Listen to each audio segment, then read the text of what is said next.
Hello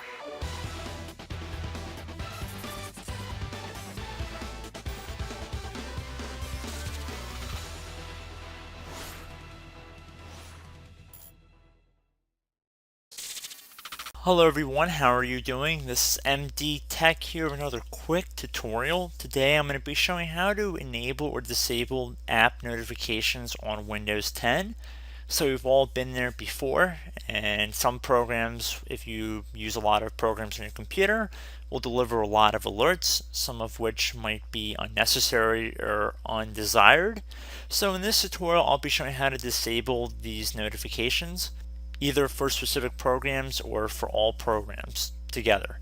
So we're going to start by heading over to our start menu, and we're going to left click on that, and then we're going to left click on settings here,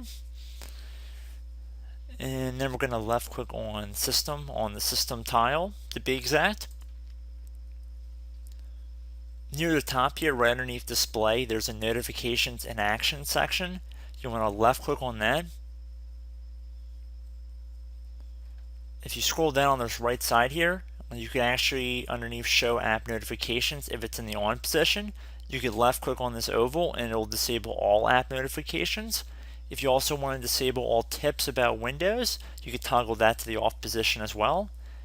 If for some reason you want to have some apps give you notifications, you can leave this in the on position and then just scroll down further on the page here, and you can see that when we toggle it in the on and off position up here, it'll just do it for both of these applications down there.